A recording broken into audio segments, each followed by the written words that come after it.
Le cours du jour, prévention cannabis, avec l'Université de Genève et sa campagne Stop Cannabis.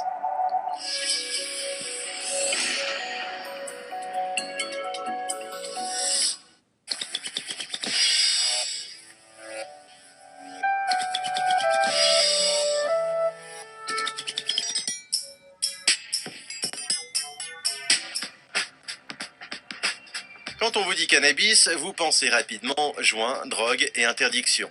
Pourtant, cette substance possède aussi des vertus médicales pour les patients atteints de certaines maladies. Des propriétés de plus en plus reconnues de par le monde, mais pas encore en Suisse. Pancho a contracté le VIH il y a une vingtaine d'années et le cannabis l'accompagne et le soulage. Le cannabis médical, qu'est-ce que ça a changé dans ma vie? Ça a changé, donc j'ai un confort de vie, j'ai une meilleure qualité de vie. C'est-à-dire qu'aujourd'hui, je souffre depuis 27 ans d'un VIH, j'ai une hépatite C, et là j'ai un cancer du côlon en ce moment, ce qui fait que pour alléger certaines thérapies, je prends du cannabis médical, parfois pour pouvoir alléger ces thérapies. C'est-à-dire qu'il y a certains médicaments que je peux m'en passer, ça me passe les vomissements, ça me passe les crampes, ça me permet d'avoir de l'appétit et surtout d'avoir du plaisir à manger. C'est vrai qu'avec mes traitements, la fumette ne me convient pas du tout. C'est plutôt sous forme d'infusion ou de petits gâteaux qui me convient le mieux pour mon appétit et pour les douleurs d'estomac. C'est aussi un antivomitif qui est puissant.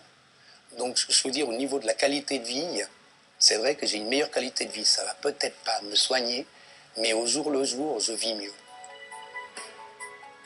C'est assez fréquent qu'on a des patients qui viennent et disent ben voilà, je fume du cannabis pour, par exemple, j'ai une sclérose en plaques, j'ai des spasmes très importants et que les médicaments neurologiques qu'on m'a prescrits, ils ont un effet très partiel et j'ai trop d'effets secondaires, je dors toute la journée. Il y a quelqu'un qui m'a donné du cannabis et tout à coup je découvre que voilà, j'ai beaucoup moins de douleurs, beaucoup moins de spasmes.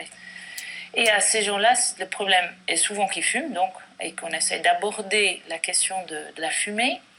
Et on peut toujours proposer aux gens qui prennent du cannabis par inhalation de le fumer avec un inhalateur. Et dans ces cas, ils prennent que la substance et pas la fumée et sans tabac aussi, ce qui est important. Ça, c'est une première chose où on réduit les méfaits par rapport à, disons, la fumée. Deuxième chose, c'est qu'on peut essayer de changer pour notre façon de prendre.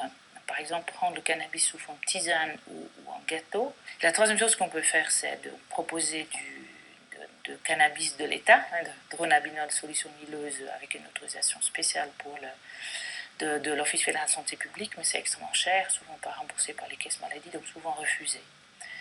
Et la dernière option, effectivement, ça reste aussi d'envoyer les gens à l'association Alternative Verte qui essaye de lutter pour l'accès à du cannabis médical. Ça, en fait, on peut dire que c'est comme toute drogue. La morphine, c'est un médicament très très important, on l'utilise souvent en médecine, et il y a aussi côté abus.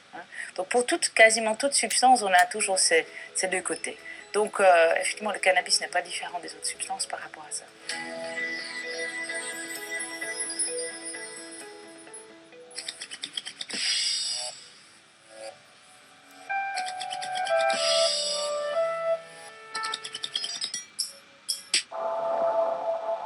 Le cours du jour, prévention cannabis, avec l'Université de Genève et sa campagne Stop Cannabis.